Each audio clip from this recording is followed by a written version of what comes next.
দর্শক সবাইকে আমন্ত্রণ জানাচ্ছি নিউজ 24 এর নিয়মিত আয়োজন আরআইসিএল জনতন্ত্র গণতন্ত্রের সাথে আছি বাবু কামরুজ্জামান। এই অনুষ্ঠানে আমরা কথা বলি সমসাময়িক রাজনীতি, অর্থনীতি এবং রাজনীতির নেপথ্যে ঘটে যাওয়া ঘটনার বিশ্লেষণ পর্যবেক্ষণ তুলে ধরবার চেষ্টা করি। আজকে আমরা আরআইসিএল স্টিল জনতন্ত্র গণতন্ত্রে কথা বলতে চাই রাজনীতিতে নতুন মেরুকরণ। এই শিরোনামে যখন আমরা বলছি রাজনীতিতে নতুন মেরুকরণ, তখন আসলে আমরা দেখেছি যে গণমাধ্যমগুলোতে বিভিন্ন আলোচনা হচ্ছে এবং অনেক সময় মাঠ পর্যায়েও আলোচনায় আসছে। জামায়াত, বিএনপি এবং বিএনপির সাথে ছাত্রনেতাদের বিরোধ এখন অনেকটাই প্রকাশ্য, মতপার্থক্য সব মিলিয়ে আসছে নির্বাচন। আওয়ামী লীগ থাকবে কি থাকবে না সেটি নিয়েও একটা অবস্থান রয়েছে। মোটা দাগে বিরোধী দল অর্থাৎ প্রতিদ্বন্দ্বী দলগুলো আসলে কারা হবেন সব মিলিয়ে আমরা দেখেছি যে জামায়াত এবং চরমোনাইয়ের দীর্ঘদিনের বিরোধ থাকলেও তাদেরকে দেখেছি আবার একসাথে হতে, অর্থাৎ একসাথে আলোচনায় বসতে। মোটা দাগে রাজনীতির এই নতুন মেরুকরণ নিয়ে আমরা আজকে একটু আলোচনা করতে চাই। আমাদের সঙ্গে দুজন অতিথি স্টুডিওতে সময় দিয়েছেন। আমাদের সঙ্গে রয়েছেন খায়রুল কবির খোকন, যুগ্ম মহাসচিব বিএনপি। স্বাগত জানাচ্ছি খায়রুল কবির খোকন আপনাকে। আমাদের সঙ্গে আছেন একজন রাজনীতিবিদ জোনায়েদ সাকি, প্রধান সমন্বয়কারী গণসংহতি আন্দোলন। জোনায়েদ সাকি, স্বাগত জানাচ্ছি আপনাকেও। আমরা আলোচনার যে শিরোনাম বলছিলাম দর্শকদের রাজনীতিতে নতুন মেরুকরণ, সেখানে আসলে আলোচনার শুরুটা করতে চাই বিএনপির যুগ্ম মহাসচিব খায়রুল কবির খোকন আপনাকে দিয়ে। মোটা দাগে আসলে আওয়ামী লীগ ভোটে থাকতে পারবে না আমরা ধরে নিই।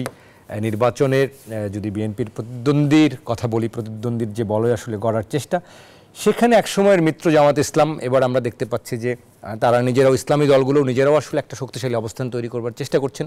ইসলামী অন্যান্য দলগুলোও মনে করছেন যে তারা আসলে নিজেদের মতো নির্বাচন করবেন এবং তাদেরকে বেশ তাদের মাঠ পর্যায়ের কার্যক্রম গতিশীলতা দেখা যাচ্ছে।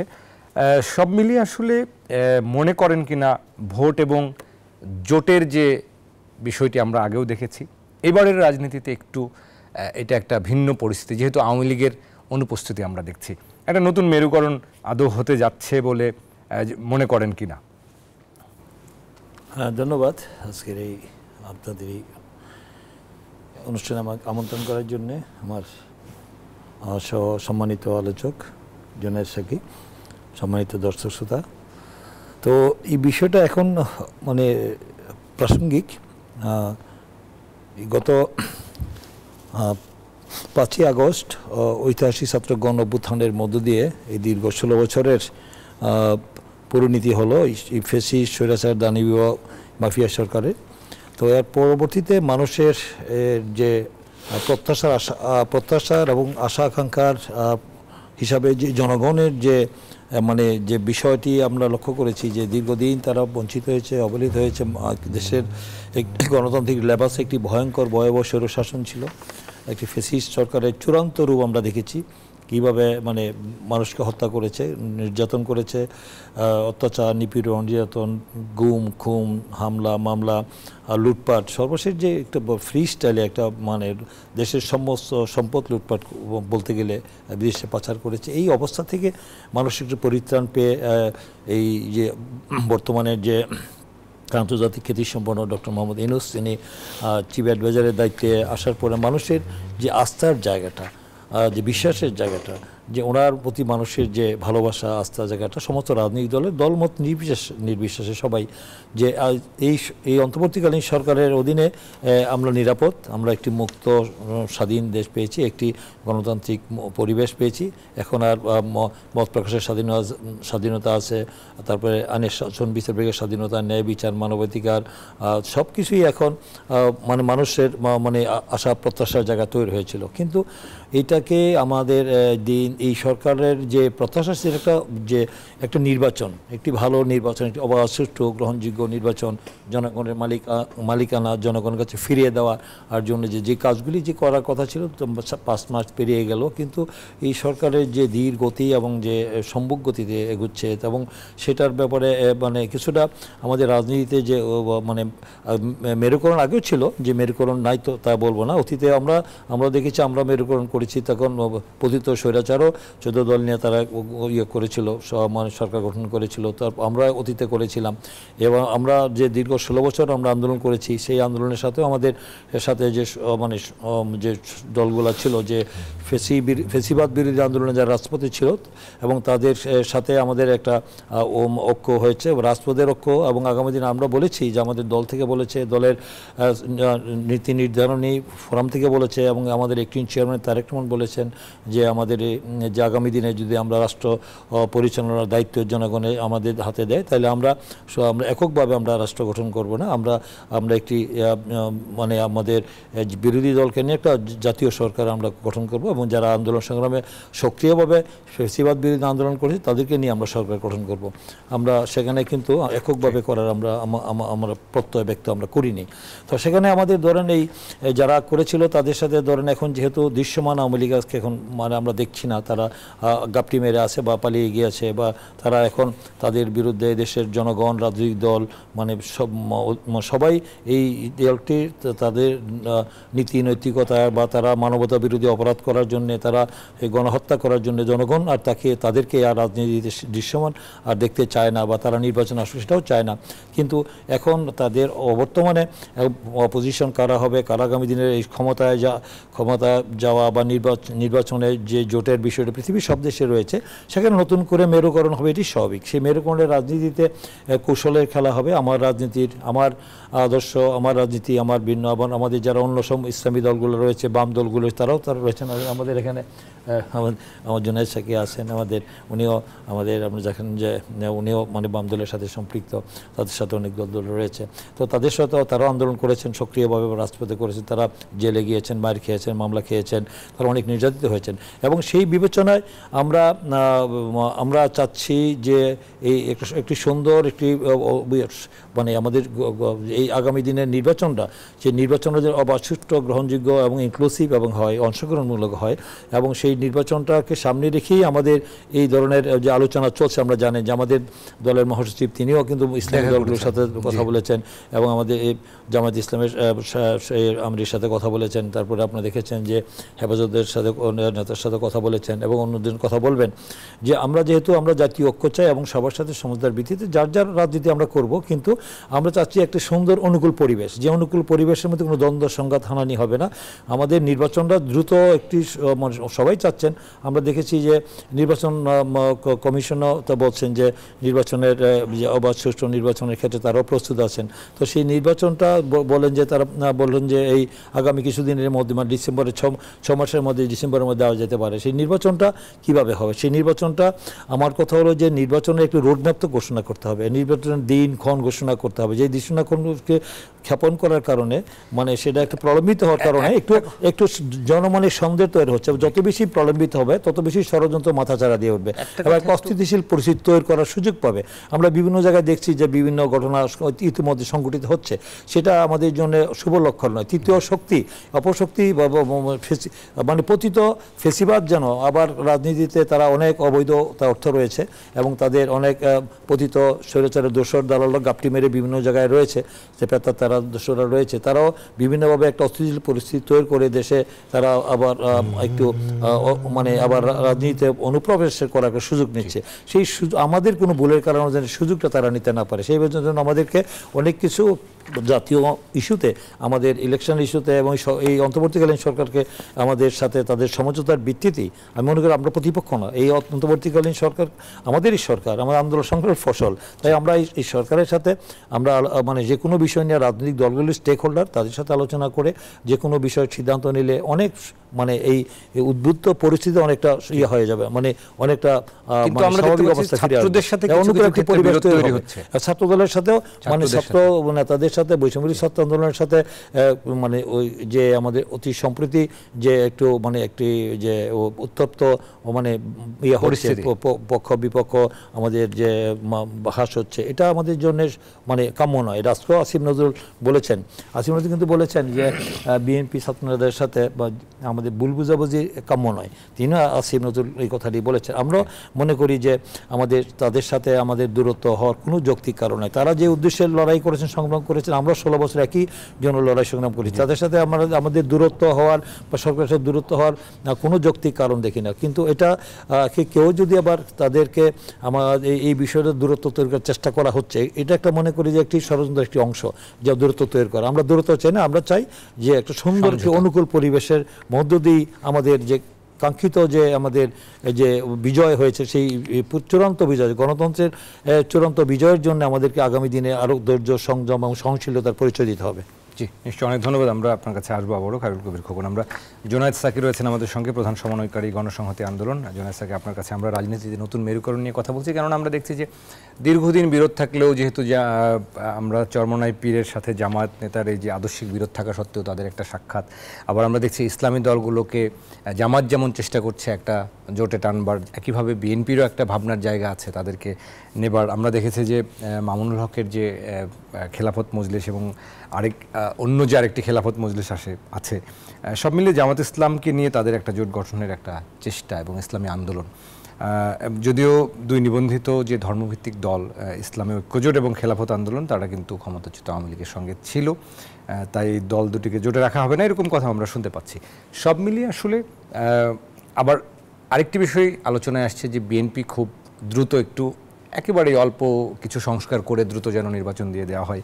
আপনাদের দিক থেকেও আসলে সেটাই মনে করেন কিনা যে খুব যে সংস্কারগুলো, অল্প কিছু সংস্কার করে আসলে আমরা নির্বাচনে চলে যেতে পারি, সেটা নিয়ে শুনবো। এবং একই সঙ্গে রাজনীতির এই মেরুকরণটাকে আসলে আপনি কিভাবে মূল্যায়ন করবেন? আমরা এখন একটু জোটের বিষয়গুলো। ধন্যবাদ আপনাকে। আমার সহ আলোচক, 90-এর ছাত্র আন্দোলনের অন্যতম নেতা জনাব খায়রুল কবির খোকন ভাই সহ যারা দেখছেন, সবাইকে আমার সালাম এবং শুভেচ্ছা জানাই। আসসালামু আলাইকুম। দেখেন, রাজনীতিতে তো আলাপ আলোচনা এটা খুব স্বাভাবিক একটা ব্যাপার। তো সেই স্বাভাবিক ব্যাপারটা আমাদের এখানে খুব কার্যকর ছিল না, কারণ এক ধরনের মেরুকরণ ছিল। সেই মেরুকরণটাকে ব্যবহার করে রাজনীতি হতো। ফলে যারা আমার মিত্র তারাই কেবলমাত্র গণতান্ত্রিক, বাকিরা সব দেশের শত্রু অথবা মানে একেবারেই গণশত্রু। তাদের সাথে বসাও, মুখ দেখাদেখি করাও বন্ধ ছিল। ফলে এই বাস্তবতাটা ছিল। তো আওয়ামী লীগ সেই রাজনীতিটা সূচনা করেছে। আওয়ামী লীগ এখন নিজে সেই রাজনীতির মুখোমুখি হয়ে গেছে,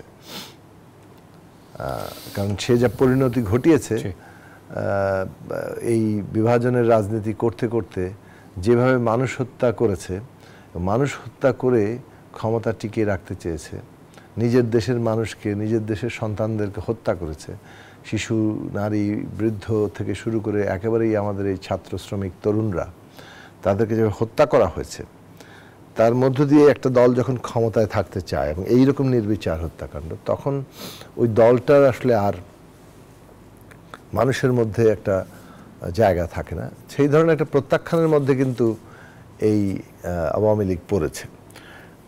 তো এখন আমরা যে জায়গাটা মানে মনে করি সেটা হচ্ছে যে রাজনৈতিক আলাপ আলোচনার জায়গাটা সাধারণভাবে গণতান্ত্রিক একটা ব্যবস্থায় এটা হওয়াটাই সঙ্গত। দ্বিতীয় বিষয় হচ্ছে যে এখন আমরা একটা ঐতিহাসিক মুহূর্ত পাড়ি দিচ্ছি, যেখানে একই সাথে আমাদের নির্বাচন নিয়ে প্রতিযোগিতা, প্রতিদ্বন্দ্বিতা, কে সরকার গঠন করবে, এটা যেমন আছে, আবার একই সাথে আমাদেরকে একটা মানে পুরনো রাজনৈতিক যে ব্যবস্থা কিংবা বন্দোবস্ত যেটা ছিল, সেটাকে বদলে একটা নতুন রাজনৈতিক বন্দোবস্ত প্রতিষ্ঠার প্রশ্ন আছে। একটা রাষ্ট্র ব্যবস্থাটাকে নতুন করে গড়ে তুলতে হবে, বিভিন্ন প্রতিষ্ঠানগুলো সংস্কার করতে হবে, ক্ষমতার ভারসাম্য আনতে হবে, জবাবদিহিতা আনতে হবে। যেভাবে সমস্ত ক্ষমতা এক ব্যক্তির হাতে কেন্দ্রীভূত ছিল, এটার বদল ঘটিয়ে ক্ষমতার ভারসাম্য, জবাবদিহিতা প্রতিষ্ঠা করতে হবে। সেই রকম একটি যে রাজনৈতিক ব্যবস্থা গড়ে তোলা, আবার প্রতিযোগিতা, গণতন্ত্রের যেটা খুবই অপরিহার্য একটা দিক, যে প্রতিযোগিতা, প্রতিদ্বন্দ্বিতা, এই দুটো জিনিস একসাথে আমাদের চালাতে হবে। প্রতিযোগিতা, প্রতিদ্বন্দ্বিতা করার সময় এটা মনে রাখতে হবে যে আমাদের আবার একটা রাজনৈতিক ব্যবস্থা গড়ে তুলতে হবে, যেটা আমাদের সকলের জন্যই বলতে পারেন যে প্রয়োজনীয়, এবং সকলেই সেটার অংশীদার। এবং সেইখানে আমাদের সকলেরই ভূমিকা রাখার প্রশ্ন আছে। আবার এই ব্যবস্থা গড়ে তোলার জায়গাটাতে যদি আমরা মনে করি সবাই একদল হয়ে যাবে, সেটা আবার মানে আমাদেরকে বুঝতে হবে যে এটা ঘটবে না। যেহেতু একদল না, নানা ধরনের পার্থক্য, দ্বন্দ্ব, আদর্শগত বিরোধ আছে, ফলে তার আবার কিছু কিছু প্রতিযোগিতা, প্রতিদ্বন্দ্বিতার মানে আভাস আমরা দেখব। এখন ধরেন একটা টানাপোড়েন তৈরি হলেই হই হই হই করে উঠছে, গেল গেল গেল বলে একটা ধ্বনি উঠে, সেটা উঠছে। যেমন এখন আমরা কিছু কিছু পার্থক্য, কিছু কিছু জায়গায় কিছু উত্তেজনা, কিছু বক্তব্যের পাল্টাপাল্টি জায়গায় দেখছি। সেইটা মানে সেটা আমি খুব অস্বাভাবিক কিছু মনে করি না, কিন্তু এইটুকু মনে করি যে হ্যাঁ, আমাদের ঐতিহাসিক পর্বটা আমাদের স্মরণে রাখা দরকার, যে আমরা এই যে একটা অভিন্ন রাজনৈতিক ব্যবস্থা গড়ে তোলার দায়িত্ব আমাদের সামনে আছে, সেইটা কর্তব্যটা যেন আমরা না ভুলি, এবং সেখানে যে একটা জাতীয় ঐক্যমত্যের প্রয়োজন আছে, পরস্পর বিরোধটাকে এই পর্যায়ে আমরা না নিয়ে যাই যাতে করে আমরা ওইটুকু জায়গায় ন্যূনতম ঐক্যমত্য রক্ষা করতে ব্যর্থ হই। তো সেইখান থেকে আমি বলবো যে এই দুই ব্যালেন্স বজায় রাখাটা এই মুহূর্তে পলিটিক্সের খুবই গুরুত্বপূর্ণ দিক। এটাই দায়িত্বশীল রাজনৈতিক দল বলেন, দায়িত্বশীল একটা মানে যাকে বলে যে আপনাকে জাহাজটাকে তীরে ভেড়াতে হবে, সেই কাজটা করে নিয়ে যাওয়ার প্রশ্ন। কিন্তু এখন আপনি যেটা বললেন যে সংস্কার না নির্বাচন, আমি এই কারণে বললাম একটু সম্পূর্ণ কোশ্চেনে এটা আমি নিয়ে প্রচুর মানে প্রতিদিন কথা বলছি গত 5 মাস ধরে, মানে 12 দলীয় জোট এর মধ্যে এটা বলেছেন সেদিন বক্তৃতা আমরা সংস্কার করে। এখন আমাদের বক্তব্যটা খুব পরিষ্কার যে নির্বাচন করতে হলেই অনেকগুলো সংস্কারের প্রয়োজন আছে। এই কথাটা আমরা এখন বলছি না, এই কথাটা আমরা 7 জানুয়ারির আগে, যুগপৎ আন্দোলনের তার আগে যখন আমরা এইগুলো করছি, যে এই ব্যবস্থার অধীনে আর একটি সুষ্ঠু নির্বাচন সম্ভব না। শেখ হাসিনা এটাকে যা বানিয়ে গেছেন তাতে এখানে কোনো সুষ্ঠু নির্বাচন সম্ভব না, এটা আমাদের হাতে দিয়ে দিলেও সম্ভব না। মানে এটা যে ফলে এটার মধ্যে অনেকগুলো পরিবর্তন আনতে হবে। তার মানে নির্বাচন সুষ্ঠু করার জন্যই সংস্কার দরকার আছে। আবার ধরেন আপনি এখন সংবিধান বদলাতে হবে, আপনার মৌলিক কাঠামোগত সংস্কার করবে, ওইটা কি আপনি নির্বাচনের আগে পেরে ফেলবেন? মানে ওটা আপনার ম্যান্ডেট লাগবে, পিপলের কনসেন্ট লাগবে। সেই ক্ষেত্রে ওটা কমপ্লিট করতে গেলেও, অর্থাৎ সংস্কারটাকে আপনি যখন একদম একটা সম্পন্ন করবেন একটা নির্দিষ্ট পর্বে, তখনও আপনার নির্বাচন লাগবে, কারণ পিপলের জনপ্রতিনিধিরা এই কাজটা করবেন। তা এখন আমাদের কাজগুলো হচ্ছে যে নির্বাচনের জন্য প্রয়োজনীয় কিংবা নির্বাচনের জন্য কেবল না, যা যা সংস্কার নির্বাচনের আগে প্রয়োজন সম্ভব সেগুলো সম্পন্ন করা, এবং আবার যেগুলো সংস্কার নির্বাচনের পরে করতে হবে সেগুলো কোনটা সে চিহ্নিত করা। এখন সরকার যখন সবার সাথে বসবে তখন হয়তো ওই বিষয়গুলো আমরা চিহ্নিত করতে পারবো যে কোনগুলো আগে করা সম্ভব, কোনগুলো পরে করতে হবে, এবং এগুলোর জন্য কি পরিমাণ সময়সীমা লাগবে। এটা কি ডিসেম্বরের আগেই সম্ভব, না ডিসেম্বরের পর লাগবে, না ডিসেম্বর মাসেই সম্ভব, ফেব্রুয়ারিতে তো বসার কথা আছে, এইগুলো ধরেন ফিক্স হয়ে যাবে। আমরা মনে করি যে বাই ফেব্রুয়ারি এটা যদি একটা রোডম্যাপটা সামনে চলে আসে, তখন রাজনীতিতে অধিকতর স্থিতিশীলতা তৈরি হবে। এইটা সবচেয়ে বেশি দরকার হচ্ছে অর্থনৈতিক স্থিতিশীলতার জন্য। ষড়যন্ত্র ইত্যাদি এগুলো বিষয় তো আছে, এগুলো ঠেকানোর জন্য, কিন্তু যে অবস্থা আমরা অর্থনৈতিকভাবে আছি সেইটা করতে গেলেও এখানে এই বিষয়টা খুব জরুরি যে একটা পলিটিক্যাল স্টেবিলিটি আনতে হবে। সেক্ষেত্রে সংস্কার এবং নির্বাচনকে পরস্পর বিপরীত মুখোমুখি না ভেবে এই দুটোকে একসাথে আমাদের চালিয়ে নিয়ে যাওয়া দরকার, এবং সেটা আলাপ। এখানে মুশকিলটা হয়ে গেছে যে পরিমাণ আলাপ আলোচনা সরকারের সাথে স্টেক হোল্ডারদের হওয়ার কথা ছিল, সেই আলাপ আলোচনার একটা ঘাটতি তৈরি হচ্ছে। সেই ঘাটতি বরং অনেক ক্ষেত্রে এই দূরত্বের জন্ম দিচ্ছে, এবং আমরা মনে হয় যে সরকার যত দ্রুত আলোচনায় বসবে ততই ঘাটতি দূর হয়ে যাবে, এবং আমাদের এই সব জায়গাটা থাকবে না। বরং একটা প্রশ্নে আমাদের আরও সিরিয়াসলি ভাবা দরকার যে হ্যাঁ, কোন কোন প্রশ্নে আমরা ধরেন একমত হলাম সংস্কার করবো, সেটাকে বলে ন্যূনতম জাতীয় ঐক্যমত্য। কিন্তু আরেকটা প্রশ্ন এখানে জরুরি আছে যে কীভাবে এটা আপনি করবেন। এখন সেখানে 3টা প্রশ্ন সামনে এসছে। একটা হচ্ছে গণপরিষদ, আরেকটা হচ্ছে না একটা সাধারণ পার্লামেন্ট, আর হচ্ছে আমরা যেটা প্রস্তাব করছি যে একটা সংবিধান সংস্কার সভার নির্বাচন। এখন আপনি বলেন এই 3টা প্রশ্নের জায়গাটা নিয়ে জটিলতাটা বাড়বে। গণপরিষদের ইলেকশন করতে গেলে আপনার অনেকেই বলছেন যে কনস্টিটিউশন বাতিল করতে হবে, যেটা নিয়ে আবার ধরেন ঐক্যমত্য নাই। ঐক্যমত্য নেই। আচ্ছা, সেক্ষেত্রে গণপরিষদের নির্বাচন করাটা বেশ এখন পর্যন্ত ঐক্যমত্যে আসার জায়গাটা সমস্যাজনক। অন দি আদার হ্যান্ড, যদি আপনি সাধারণ পার্লামেন্ট করেন এবং পার্লামেন্টে আমরা কনস্টিটিউশন রিফর্মে যাই, তাহলে আমরা কি করব? আমরা সব এইবারের সংবিধান সংশোধনকে বলবো অষ্টাদশ সংশোধনী। তো এই অষ্টাদশ, আপনি যখন অ্যামেন্ডমেন্ট আকারে একটা সংবিধানের বদলে যান, তখন কিন্তু সেটা আদালত কর্তৃক মানে বাতিল গ্রহণ অথবা বাতিল যোগ্য থাকে। অর্থাৎ আদালত তখন দেখবে যেটা সংবিধানের সাথে সাযুজ্যপূর্ণ হলো কি হলো না।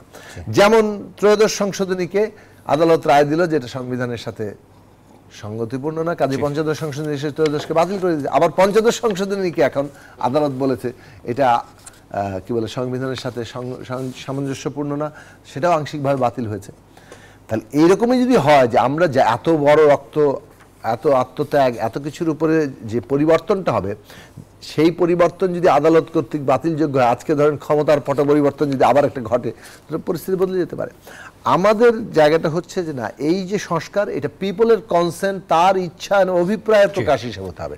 সে কারণে আমরা বলছি সংবিধান সংস্কার সভা নির্বাচন, যেখানে সংবিধান বাতিল করার প্রয়োজন হচ্ছে না, কিন্তু যে সংস্কারটা করা হচ্ছে এটা পিপলের উইল আকারে আসতেছে, তাদের রিপ্রেজেন্টেটিভরা করছে, এবং এই সংস্কার সভা যে রিফর্মটা হবে ওইটা রিফর্মড কনস্টিটিউশন আকারে ওর সুরক্ষা দিবে সুপ্রিম কোর্ট। সুপ্রিম কোর্ট এটাকে চ্যালেঞ্জ করার জায়গায় যেতে পারবে না, সেই জায়গাটুকু তৈরি করার বিষয়টা আছে। এখন ধরেন এগুলো আলোচনার প্রশ্ন, এগুলো আরো অনেক দিক থেকে আলোচিত হবে। আমি একটা প্রসঙ্গ তুললাম। আমরা বলতে চাইছি যে ওইটা হয়তো গুরুত্বপূর্ণ একটা মানে ইয়ের জায়গা যেখানে আমাদের ঐক্যমত্যের প্রয়োজন। তো সব মিলে আমি যেটা বলবো যে পুরো যে ট্রানজিশন, এটাকে বলে উত্তরণ, মানে একটা ফ্যাসিস্ট ব্যবস্থা থেকে ন্যূনতম একটা গণতান্ত্রিক ব্যবস্থায়, আইনি দিক থেকে, সাংবিধানিক দিক থেকে, তারপরে তো চর্চা এবং প্রতিষ্ঠান গড়ে তোলার প্রশ্ন আছে। এইটুকু ট্রানজিশনের জন্য কিন্তু আমাদের জাতীয় ঐক্য দরকার। আবার ডেমোক্রেসি মানেই প্রতিযোগিতা প্রতিদ্বন্দ্বিতা থাকবে, এর মধ্যেই প্রতিযোগিতা প্রতিদ্বন্দ্বিতা চলবে। আমরা যে প্রস্তাব করছি যে প্রতিযোগিতা প্রতিদ্বন্দ্বিতা সত্ত্বেও কিভাবে ন্যূনতম national unity for the transition, উত্তরণের জন্য প্রয়োজনীয় জাতীয় ঐক্যমত্য রক্ষা করাটা এখন আমাদের সকলের কর্তব্য। এটা কিভাবে করব সবাই যেন স্মরণে রাখি। জি, নিশ্চয়ই। অনেক ধন্যবাদ জনাব স্যারকে। আমরা আসবো আপনার কাছে। খায়রুল কবির খোকন, আপনার কাছে যে প্রশ্নটি রাখতে চাইবো যে বিশেষ করে ইসলামে বেশ কিছু দলের আলোচনায় আমরা দেখেছি যে বিএনপিকে সবসময় বলা হচ্ছিল যে চাঁদাবাজি চলছে বা বিএনপির বিরুদ্ধে অনেক রকম অভিযোগ যে তারা আসলে ন্যূনতম একটা সংস্কার করে খুব দ্রুত ক্ষমতায় যাওয়ার জন্য আসলে মরিয়া হয়ে উঠেছেন। এই ধরনের বক্তব্য বা আলাপ আলোচনাগুলো আসছে, সেইটা নিয়ে আপনার কাছে আসলে একটু আলোচনা বা উত্তর জানতে চাইবো। তার আগে আমাদের একটা ছোট্ট বিরতি নেবার সময় হয়েছে আসলে। দর্শক, আড়াইসিএল স্টিল গণতন্ত্রের রাজনীতিতে নতুন মেরুকরণ, পাশাপাশি সংস্কার, নির্বাচন ইস্যুতে আমরা কথা বলতে চাই। আরও কথা বলবো একটা ছোট্ট বিরতির পর। আশা করি আমাদের সঙ্গে থাকবেন। দর্শক, বিরতির পর আবার স্বাগত। আড়াইসিএল স্টিল গণতন্ত্রের সাথে আছে বাবু কামরুজ্জামান। কথা বলছি রাজনীতিতে নতুন মেরুকরণ এবং সমসাময়িক রাজনীতির নানা বিষয় নিয়ে। আমাদের সঙ্গে দুজন অতিথি রয়েছেন স্টুডিওতে। খায়রুল কবির খোকন, যুগ্ম মহাসচিব বিএনপি, আরও একবার স্বাগত জানাচ্ছি। আমাদের সাথে আছেন জোনায়েদ সাকি, প্রধান সমন্বয়কারী গণসংহতি আন্দোলন। স্বাগত জোনায়েদ সাকি। আমরা যে আলোচনায় ছিলাম, খায়রুল কবির খোকন আপনার কাছে আসতে চাই। যে প্রশ্নটি করছিলাম, আমরা রাজনীতিতে নতুন মেরুকরণ, জোট, এটা আমাদের পুরনো সময়ও ছিল। বিএনপি যেহেতু একটি সবসময় ঐতিহাসিকভাবে একটি বড় দল, মনে করেন কিনা যে এইবারের নির্বাচনে আসলে বিএনপি একাই কি নিজেদের মতো করেই আসলে নির্বাচন করতে পারত অথবা পারে, এরকমটা মনে করেন কিনা? আর পাশাপাশি যে অভিযোগগুলোর কথা বলছিলাম, বারবার সবাই একটা অভিযোগ আনছিল যে বিএনপি খুব ক্ষমতায় যাওয়ার জন্য মরিয়া হয়ে উঠেছেন, তাদের আসলে চাঁদাবাজির বিষয় নিয়েও অনেক রকম অভিযোগ উঠেছিল। এই কথাগুলো ইসলামী আমরা একাধিক দলের দেখেছি যে নেতাদের বক্তব্যে উঠে এসছে। হ্যাঁ, ধন্যবাদ। এখন যে বিএনপি একটি অন্যতম বড় দল, আপনারা জানেন যে বিএনপি একটি উদার রাজনৈতিক একটি গণতান্ত্রিক সংগঠন। এই সংগঠনটি বেশ কবার জনগণের প্রত্যক্ষ ম্যান্ডেট নিয়ে রাষ্ট্র ক্ষমতায় এসছে। তারা মানে আমরা যেহেতু গণতন্ত্রে বিশ্বাস করি, আমরা গণতান্ত্রিক প্রক্রিয়ার মধ্য দিয়ে আসছি, মানে কোনো রকম ষড়যন্ত্র বা পিছনের দরজা দিয়ে বিএনপি ক্ষমতা আসার কোনো সময় চেষ্টা করেওনি। এখন এই দেশে যতগুলো নির্বাচন হয়েছে সবগুলি নির্বাচনই সেই বিএনপির সেই স্বচ্ছতা ছিল এবং সেটা তার গ্রহণযোগ্যতা পেয়েছে বা দেখেছেন যে।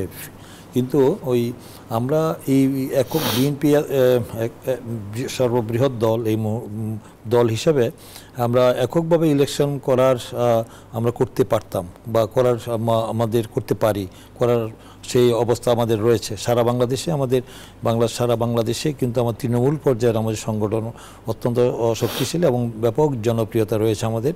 সেটা আমরা মুখে বলি না, সেটা কার্যত আমরা এটা ইলেকশন হলেই আমরা দেখেছেন যে 2013-14-তে আমাদের যে হয়েছিল, 12-13-তে যে আমাদের যে 5টি সিটি কর্পোরেশন নির্বাচন হয়েছিল, 13-তে বোধহয় সম্ভবত, সেখানে আমরা দেখেছিলেন যে বিপুল ভোটের ব্যবধানে কিন্তু আমরা সেই 5টি সিটি কর্পোরেশনের আমাদের প্রার্থীরা মেয়ররা বিজয়ী হয়েছিল। আমাদের গাজীপুরেই আমাদের যে মান্নান সাহেব, যে অধ্যাপক মান্নান সাহেব, তিনিও থেকে 1 লাখ ভোটের ব্যবধানে বিজয়ী হয়েছিলেন। সেখানে আমাদের তোফায়েল আহমেদ তিনিও বলেছিলেন যে দ্বিতীয় গোপালগঞ্জ বলা হয়েছিল সেখানে বলে, তারপরে সেখানে দেখা যায় 1 লাখ ভোটের ব্যবধানে আমরা বিজয়ী হয়েছিলাম। তো সেখানে আমরা গর্ব করি না, এটা আমাদের অর্জন মনে করি যে জনগণ আমাদেরকে চায়। আমরা শহীদ রাষ্ট্রপতি জিয়া রহমানের নীতি, আদর্শ, দর্শন, নির্বাক কর্মসূচি, দেশনেত্রী বেগম খালেদা জিয়া তারেক রহমানের রাজনীতির প্রতি দেশের মানুষের আস্থা, বিশ্বাস আমরা অর্জন করেছি। আমার স্বাধীনতার সপক্ষের একটি দল, স্বাধীনতার ঘোষকের দল। এই হিসাবে আমাদের রাজনীতি, আমরা প্রতিহিংসা রাজনীতি করি না।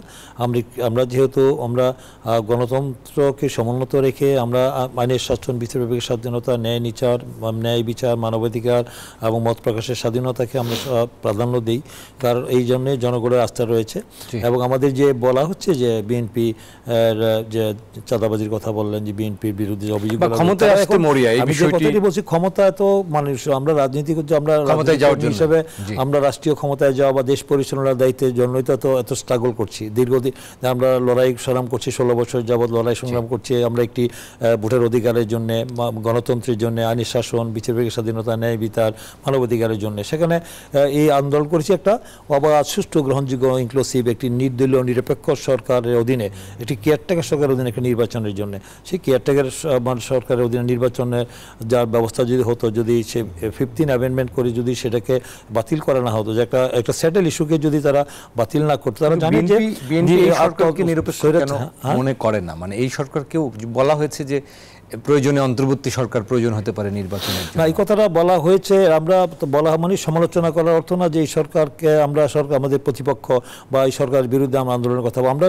মনে করিয়ে দিচ্ছি। কারণ যেহেতু এই সরকারের কথাবার্তা, অনেকে উপদেষ্টাদের কথাবার্তা একটু মনে হচ্ছে আক্রমণাত্মক, রাজনৈতিকভাবে সেটার প্রতি আমাদের কাউন্টার বক্তব্য আমরা দিতে হয়, যার কারণে বাধ্য আমরা বলছি যে আমরা যে কথাগুলি তারা বলছেন, যে এই বলার পিছনে তাদের কি উদ্দেশ্য আমি জানি না, কিন্তু আমরা মনে করি যে বিএনপি এই ধরনের তড়িঘড়ি করে ক্ষমতায় যাওয়ার কথা কোনোদিন বলে নাই।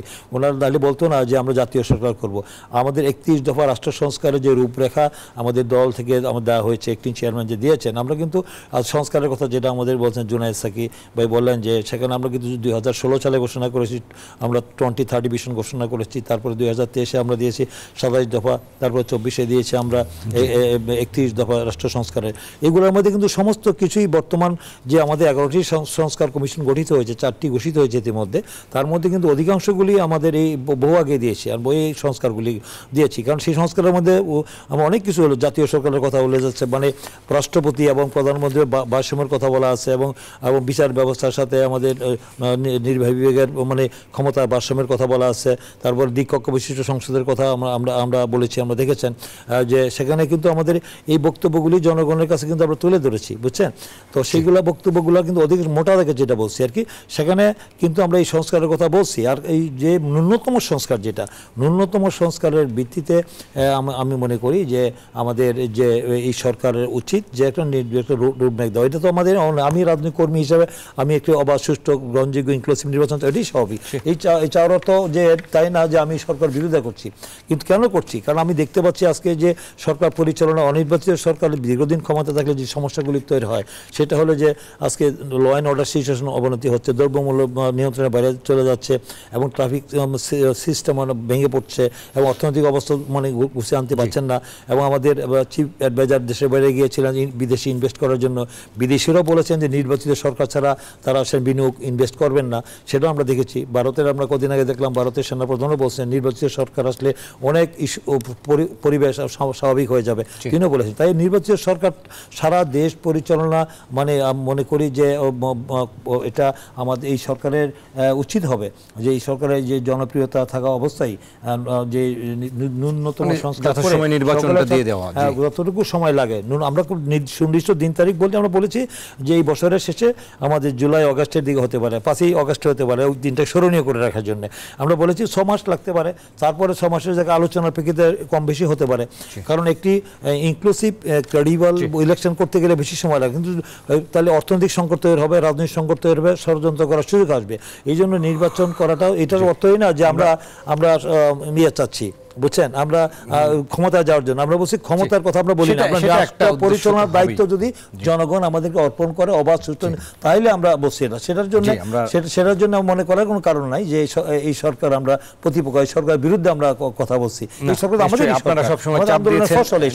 আমরা বলছি যে আমরা রাজনৈতিক দলগুলির সাথে যেটা বলছেন জুনায়েদ সাকি, জাহানগুলির সাথে বসলে অনেক ইস্যু আমাদের সলভ হয়ে যাবে, এই অবস্থা থাকবে না।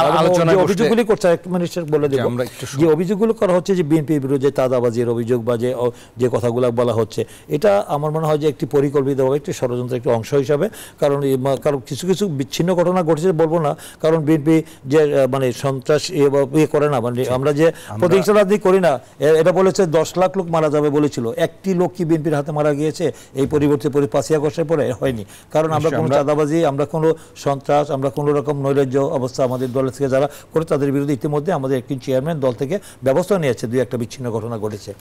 নিশ্চয়ই আমরা আসবো আপনার কাছে। খায়রুল কবির খোকন, জুনায়েদ সাকি আপনার কাছে আসতে চাই। আমরা যে আলোচনাটি করছি রাজনীতিতে নতুন মেরুকরণ নিয়ে, একই সঙ্গে নির্বাচন এবং সংস্কার, আলোচনাগুলো ঘুরে ফিরে আসছে আসলে একটা আরেকটার সাথে সম্পূরক। আপনার কাছে একটু জানতে চাইবো যে আমরা যেহেতু রাজনীতিতে সবসময় দেখেছি ঐতিহাসিকভাবে একটা জোট, ভোটের রাজনীতিতে গিয়ে জোট বাঁধতে হয়েছে অনেক সময় অনেকভাবেই। এবারের যে পরিস্থিতি আমরা দেখছি, যেহেতু আওয়ামী লীগ মাঠে নেই, সব মিলিয়ে বাম দলগুলোর অবস্থান অথবা আপনার নিজেদের দলের অবস্থান, জোট ভাবনার বিষয়ে যদি কিছু থাকে সেটা কি একটু শেয়ার করবেন? দেখুন, অনেকগুলো রাজনৈতিক দল যখন থাকে একটা গণতান্ত্রিক ব্যবস্থার মধ্যে, তখন কোয়ালিশন, এটা পাওয়ার গেম, নাম্বার এখানে ইম্পর্টেন্ট, তাই না? দেখা যায় যে একটা সার্টেন পার্সেন্টেজ অফ ভোট, 1% 2% ভোটও ম্যাটার করে যায়, তখন কোয়ালিশন এক্ষেত্রে ওই ভোটটা বৃদ্ধি করতে, সুইং ভোটগুলোকে আনতে সাহায্য করে। এবং সেই কারণেই একটা দলের সক্ষমতা থাকা সত্ত্বেও, ধরুন বিএনপি কিংবা এর আগে আওয়ামী লীগ ছিল, ইভেন আরও দু একটা দল হয়তো থাকতে পারে যারা চাইলে 300 আসনে যে তাদের প্রার্থী দিতে পারবে না তা না, কিন্তু প্রার্থী দিলেই যে সে বিজয়ী হয়ে যাবে ব্যাপারটা এরকম নয়। ফলে অনেক ক্ষেত্রে যেটা হয় যে তার একটা সার্টেন ভোট ব্যাংক আছে, কিন্তু আপনার সুইং ভোটটাকে যত বেশি সম্ভব নিজের পক্ষে আনার জন্য কোয়ালিশনের জায়গাটা তৈরি হয়। এছাড়াও কোয়ালিশন আরও অনেকগুলো ঐতিহাসিক, মানে রাজনৈতিক প্রয়োজনে, ঐতিহাসিক প্রয়োজনে তৈরি হতে পারে। এখন আমরা যেটা মনে করি যে আমরা যে ঐতিহাসিক পর্বটা পাড়ি দিচ্ছি, যেটার কথা আমি আগে বললাম আর বেশি বিস্তারিতভাবে না বলি, যে ধরুন 72 সালে আমাদের রাষ্ট্রটা একটা পরিগঠন করার ব্যাপার ছিল, মানে রাষ্ট্র যেটা ঘোষণা দিয়েছে তার ঠিকঠাক মতো একটা পত্তন করা যাকে বলে। তো সেই যে পত্তন করার জায়গার ভিত্তিটা কি ছিল? একটা কনস্টিটিউশন করা। তো ওইটা একটা ভেরি ইম্পর্ট্যান্ট সময়। আমরা ঠিকঠাক মতো করতে পেরেছি কি পারিনি সেটা তো ইতিহাসের বিচার হচ্ছে। ঠিক আমি বলবো যে এখনও আমরা ওই রকম একটি গুরুত্বপূর্ণ সময় আছে, যেখানে এখন আমাদের রাষ্ট্রটা পুনর্গঠন করতে হচ্ছে, আমাদের আবার সংবিধানকে গুরুত্বপূর্ণভাবে, তাৎপর্যপূর্ণভাবে রিফর্ম করতে হচ্ছে। একেবারে খোল নলচের মতো করেই, প্রায় পুনর্লিখনের মতো করেই আসলে আমাদের বদলাতে হচ্ছে, কারণ তার পুরো ক্ষমতা কাঠামো একটা স্বৈরতান্ত্রিক কর্তৃত্ববাদী ক্ষমতা কাঠামো থেকে গণতান্ত্রিক ক্ষমতা কাঠামো, জবাবদিহিতামূলক ক্ষমতা কাঠামোতে যাওয়ার চেষ্টা করছি আমরা। এই যে একটা রিফর্ম কনস্টিটিউশন বলেন, একটা নতুন রাষ্ট্র ব্যবস্থার পুনর্গঠন বলেন, এইরকম একটা ঐতিহাসিক মুহূর্তে আমাদের যে রাজনৈতিক ঐক্য, এইটা প্রয়োজনীয়। ফলে আমরা যখন কোয়ালিশন বিবেচনা করি, আমরা যখন পার্লামেন্টকে ইউনিটির জায়গা থেকে দেখতে চাই, সেটার উদ্দেশ্য কিন্তু একটাই, একটা এমপি হওয়া না, মন্ত্রী হওয়া না। আমাদের লক্ষ্য হচ্ছে যে জাতির কিংবা একটা জনগোষ্ঠীর যে ঐতিহাসিক প্রয়োজন, সেই প্রয়োজনটা এখন হচ্ছে যে আমরা এককভাবে তার সংবিধান বদলাতে পারছি না। মানে যারা বৃহৎ দল আছে, মানে যাদের মানে সেই থেকে শুরু করে আবার আমাদের মতো দলও, অর্থাৎ এখানে যে রাজনৈতিক প্রশ্নটা সামনে এসছে যে আমাদেরকে একটা ডেমোক্রেটিক কনস্টিটিউশন করতে হবে, সেইখানে ওই ঐক্যটা প্রতিষ্ঠা করাটা এখন রাজনীতি করতে হবে। সেই অর্থে আমরা কোয়ালিশনকে দেখি, সেই অর্থে আমরা আগামী নির্বাচনের জায়গাগুলোকে দেখি। এখন একে অপরকে টক্কর দেওয়ার প্রতিযোগিতার কারণে যে ধরনের আপনার কোয়ালিশন হয়, এইবারের কোয়ালিশনের ক্যারেক্টার পূর্ববর্তী অথবা ভবিষ্যতের কোয়ালিশনের চেয়ে ভিন্ন এই পর্বের জন্য। ঐক্যমত্যের জায়গাটা আসলে কেমন দেখেন এবার? এবং 2025 এবং 2026-এ আপনি যে ঐতিহাসিক পর্বটা এখন পাড়ি দিচ্ছেন, এখানে যদি আমরা কোনো ভুল করি আমাদের জন্য বিপর্যয় সামনে আসবে। এই পর্বে কোয়ালিশনের ক্যারেক্টার এর আগের কোয়ালিশন এবং ভবিষ্যতের কোয়ালিশনের সাথে মিলবে না।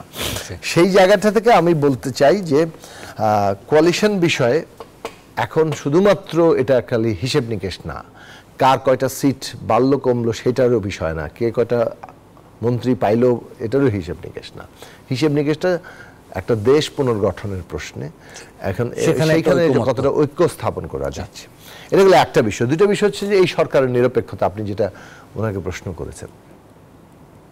এখন আমার মনে হয় যে নিরপেক্ষতার প্রশ্নটা উত্থাপিত হয়েছে ওই জায়গা থেকে যে যদি কেউ, যেহেতু বৈষম্য বিরোধী ছাত্র আন্দোলনের প্রতিনিধি আকারে প্রথমে দুইজন, পরে একজন উপদেষ্টা আছেন, সেক্ষেত্রে তারাই যে বৈষম্য বিরোধী ছাত্র আন্দোলনের মোটামুটি প্রথম সারির নেতৃত্ব, এটা তো আসলে বলার অপেক্ষা রাখে না, লোকে বোঝে, তাই না? এক। দুই হচ্ছে যে তাদের সাথে বৈষম্য বিরোধী ছাত্র আন্দোলনের বর্তমান কাঠামো অথবা জাতীয় নাগরিক কমিটি যেটা গড়ে উঠেছে পরে, তার সাথে ডাইরেক্ট মানে তারা ওখানে অবস্থান না করলেও এটা যে একটা রাজনৈতিকভাবে তারা একই চিন্তার সাথে যুক্ত এবং একই জায়গায় প্রতিনিধিত্ব করে, এটাও মানুষ বোঝে। ফলে যখন আপনি বৈষম্য বিরোধী ছাত্র আন্দোলনের প্রতিনিধি আকারে সরকারে আছেন, আবার আপনি একটা পলিটিক্যাল পার্টি ফর্ম করতে যাচ্ছেন, এটাকে মানুষ দেখছে যে সরকারের থেকে ক্ষমতায় থেকে দল করা। এখন ছাত্ররা কি এ ব্যাপারে সচেতন না যে ক্ষমতায় থেকে দল করাকে মানুষ খুব ভালোভাবে নেয় না? আমার মনে হয় সচেতন। দুঃখিত, আমার মনে হয় এই যে ছাত্ররা বলছি, মানে অর্থাৎ এই তরুণ উপদেষ্টারা এবং বৈষম্য বিরোধী ছাত্র আন্দোলন কিংবা জাতীয় নাগরিক কমিটির নেতৃত্ব এ ব্যাপারে যথেষ্ট সচেতন আছেন বলে আমি মানে আশা রাখতে চাই যে ক্ষমতায় থেকে রাজনৈতিক দল গঠন না, তারা তো ভালোভাবে জানিয়েছেন। এখন প্রশ্নটা আসছে যে তারা রাজনৈতিক দল যখন গঠন করবেন, তারা তখন সরকারের সাথে তাদের মানে সরকার থেকে তারা বিচ্ছিন্ন হবেন এবং রাজনীতি দল গঠনের দিকে যাবেন, এইটাই মানুষ হয়তো প্রত্যাশা করে। সেক্ষেত্রে নিরপেক্ষতার প্রশ্নটা আসছে যে তারা থেকে গেলে হয়তো নিরপেক্ষতা প্রশ্ন উঠতে পারে। ফলে এখনই আরেকটা মানে যেভাবে আলোচনাটা নিয়ে যাওয়া হয়েছে যে এই সরকারের বদলে আরেকটি সরকার, আমার মনে হয় এই প্রশ্ন এখনো কেউ চিন্তাটা সিরিয়াসলি তোলেনি। আচ্ছা, ফলে জোট গঠনের জায়গাটা চলতে থাকবে। আর আমরা আশা করি যে এই সরকার তাদের নিরপেক্ষতা, বিশ্বাসযোগ্যতা, জনগণের ভরসা বজায় রাখবেন এবং একটা সুষ্ঠু নির্বাচন সহ পুরো সংস্কার প্রক্রিয়াটাকে সম্পন্ন করতে, ফ্যাসিলিটেট করতে তাদের সফল হবে। নিশ্চয়ই, অনেক ধন্যবাদ জোনায়েদ স্যারকে। আমরা আরও আলোচনা করবো, আমাদের আরেকটা ছোট্ট বিরতি নেবার সময় হয়েছে, বিরতি থেকে ফিরে এসে কথা বলবো। দর্শক, আরআইসিএল স্টিল গণতন্ত্রের রাজনীতির নতুন মেরুকরণ, সমসাময়িক বিষয় এবং রাজনীতির নির্বাচন সংস্কার, নানা বিষয় নিয়ে আমরা কথা বলছি। দুজন অতিথি আমাদের সঙ্গে রয়েছেন, আরেকটা ছোট্ট বিরতি নিচ্ছি, সঙ্গেই থাকুন। দর্শক, আরও একবার স্বাগত। আরআইসিএল স্টিল গণতন্ত্রে কথা বলছি রাজনীতিতে নতুন মেরুকরণ নিয়ে। আমাদের সঙ্গে খায়রুল কবির খোকন রয়েছেন, যুগ্ম মহাসচিব বিএনপি। আমাদের সাথে আছেন জোনায়েদ সাকি, প্রধান সমন্বয়কারী গণসংহতি আন্দোলন। আরও একবার স্বাগত আপনাদের দুজনকে। আমরা অনুষ্ঠানে একেবারে শেষ পর্যায়ে, আমাদের সময় স্বল্পতাও রয়েছে। খায়রুল কবির খোকন, একেবারে ছোট্ট মন্তব্য নিতে চাই। সব মিলিয়ে আমরা রাজনীতি, নির্বাচন, সংস্কার যে কথাই বলি না কেন, যে ঐক্যমত্যের কথা আসলে আজকে আপনারা বলছিলেন, জাতীয় ঐক্যমত বা রাজনৈতিক ঐক্যমত, সেই জায়গাটি নিয়ে মানুষের একটা প্রশ্ন তৈরি হচ্ছে যে ঐক্যমত্যের জায়গায় কোথাও আমরা বোধহয় বারবার একটু কনফ্লিক্ট দেখতে পাচ্ছি, নানা রকম কথা যখন আসছে। সেই ঐক্যমত্যের জায়গাটা কতটুকু স্পষ্ট দেখতে পান আসলে? ঐক্যমত্যের সম্ভাবনার জায়গাটা, পরিবেশটা কেমন আসলে, ঐক্যের পরিবেশ? এখন ওই ঐক্যের পরিবেশ আমি মনে করি না যে সরকারও তো বারবারই বলছেন যে রাজনৈতিক মানে ঐক্যের কথা। পরিস্থিতি অবনতি হচ্ছে আমি মনে করছি না, কিন্তু অবনতির দিকে যেতে পারে এই আশঙ্কা রয়েছে। এই কারণে যদি আমাদের এই অন্তর্বর্তীকালীন সরকারের সাথে যে ওই রাজনৈতিক দলগুলোর সাথে মানে আমার মনে হয় যে এইসব বিষয় নিয়ে আলোচনা করলে বিষয়টা অনেকটা মানে স্বাভাবিক হয়ে আসবে, এটা আমার ধারণা আর কি। তো এই জন্য আমি মনে করি যে যে নির্বাচনের যে বিষয়টি, যেটা নিয়ে সবাই তো এইভাবে তো জনগণের একই দাবি এবং আমাদের ওই রাজনৈতিক দলগুলোর একই দাবি। নির্বাচন নিয়ে তো কারো দ্বিমত নেই, নির্বাচন তো হতেই হবে। আজ অনির্বাচিত দীর্ঘদিন ক্ষমতায় থাকলে আমি যেটা মনে করি যে দেশে যে অস্থিরতা চলছে, নির্বাচিত সরকার থাকলে সে অস্থিরতা অনেকটা কমে যাবে। তাই আমি মনে করি যে গণতন্ত্রের অগ্রগতির একমাত্র পথ হলো নির্বাচন। তাই আমি মনে করি যে জাতীয় নির্বাচন ছাড়া অন্য কোনো পথ খুঁজতে গেলে কিন্তু পরিস্থিতি জনগণ মানে সন্দেহ, সংশয়, উদ্বেগ, উৎকণ্ঠা আমার জনগণের মধ্যে বেড়ে যাবে। বেড়ে গেলে পরিস্থিতি আরও নিয়ন্ত্রণের বাইরে চলে যাবে। তাই আমি মনে করি যে মানে আমাদের 1 মাস হোক, 2 মাস হোক, 3 মাস হোক, যে হোক, আমার মনে হয় যে নির্বাচনের তারিখ, এটা সবচেয়ে বড় বিষয় হলো যে আমরা নির্বাচন দীর্ঘ 16 বছর মানুষ ভোট দিতে পারেনি। যদি ভোটাধিকারে ভোট প্রয়োগ করার জন্য জনগণ মুখে আছে, জনগণ ভোট দেওয়ার জন্য প্রস্তুত, মানে উদ্গ্রীব, তাই মনে হয় যে সেই ভোটের একটা পরিবেশ তৈরি করার জন্য আমাদের দ্রুত সময়ের মধ্যে যদি একটি নির্বাচনের রোডম্যাপ দেওয়া হয়, দ্রুত সময় মানে সংস্কার যেগুলো না করলেই নয়, সেই সংস্কারগুলো, যে সংস্কার তো করবে, সংস্কার তো একটা মানে চলমান প্রক্রিয়া, সেটা তো জাতীয় সংসদে পরবর্তীতে যে সংস্কারগুলো করা দরকার সেটা হবে পরবর্তীতে উল্লেখযোগ্য সংস্কারগুলি। সব সংস্কার তো অন্তর্বর্তীকালীন সরকার তো সেই ম্যান্ডেট তো জনগণ দেয়নি। তাই আমার মনে হয় যে তারা এই জটিলতা থেকে রক্ষা করার জন্য জাতিকে, আমার মনে হয় যে দ্রুত সময়ের মধ্যে রাজনৈতিক অর্থনৈতিক সংকট কমে যাবে যদি নির্বাচনের রোডম্যাপ দেওয়া হয়। নিশ্চয়ই। অনেক ধন্যবাদ খায়রুল কবির খোকন। একেবারে সুনির্দিষ্ট করে আমরা জুনায়েদ স্যারকে আপনার কাছে শুনতে চাই যে একটি নির্বাচন হয়ে গেলেই কি মনে করেন আসলে আমাদের স্বস্তি ফিরে আসবে, এরকম বিষয়? না, নির্বাচন হয়ে গেলে স্বস্তি ফিরে আসবে মানে সব সমস্যার সমাধান হয়ে যাবে, এরকম কথা তো আসলে কেউ নিশ্চয়ই বলছেন না বলে আমার ধারণা। মানুষ তো অভিজ্ঞতা থেকে সিদ্ধান্ত নেয়, ফলে পুরনো অভিজ্ঞতা খুব দ্রুত, যেহেতু নির্বাচনের জন্য একটা চাপ তো রাজনৈতিক দল হিসেবে সবাই, নির্বাচনের বিষয়টা পলিটিক্যাল স্টেবিলিটি আনতে সাহায্য করে এবং একটা সরকার যখন নির্বাচনের মধ্য দিয়ে গঠিত হয় তখন তাদের একটা নির্দিষ্ট মেয়াদের দায়িত্ব থাকে, তখন তারা ওইটা ম্যান্ডেট প্রাপ্ত থাকে, ফলে ওই স্টেবিলিটিটুকু থাকে। একেবারে নেহায়াত এরকম ফ্যাসিস্ট না হয়ে উঠলে তাকে তো সাধারণত আন্দোলন করে উৎখাত করতে কেউ যায় না। যদি নির্বাচনের ব্যবস্থা থাকে তাহলে নির্বাচন পর্যন্ত অপেক্ষা করা হয়, তো সেই রকম একটা জায়গা থাকে। ফলে যেটা ঘটে সেটা হচ্ছে অন্যান্য জীবনে, মানে অর্থনৈতিক জীবন, সমাজ জীবনে স্টেবিলিটি আসতে সাহায্য হয়। এই যে এখন একটা অস্থিরতা আছে, কে রেসপন্সিবল, কে জবাবদিহিতা করবে। যেমন ধরেন আইন শৃঙ্খলা পরিস্থিতির যে অবনতি আছে, সেই অবনতিটার ক্ষেত্রে জবাবদিহিতার জায়গা কিন্তু খুব দুর্বল। শুধু আইন শৃঙ্খলা পরিস্থিতি না, আপনি দ্রব্যমূল্য বলেন, মানুষের জীবনের যে ইমিডিয়েট সংকট, ট্রাফিক জ্যাম, অনেকগুলো প্রশ্নে কিন্তু জবাবদিহিতার জায়গা খুব বেশি নাই।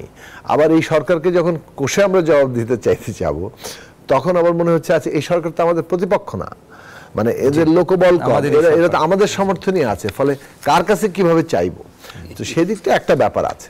কিন্তু আমরা তাড়াহুড়া করে নির্বাচন চাইলেই তো মানে জিনিসটা হবে না। এখানে কতগুলো মানে আপনার কিছু সময় অনিবার্য, মৌলিক সংস্কার, ধরেন এতগুলো রিপোর্ট আছে, 12টা বিষয়ে রিপোর্ট আছে, এইখানে কোনগুলো আপনি এখন বাস্তবায়ন করবেন আর কোনগুলো বাস্তবায়ন করবেন, এটা সর্ট আউট করতে এবং সবগুলো দলকে সেখানে, এটারও তো একটা সময় লাগবে, সময়ের একটা প্রক্রিয়া আছে, ওই সময়গুলো দিতেই হবে।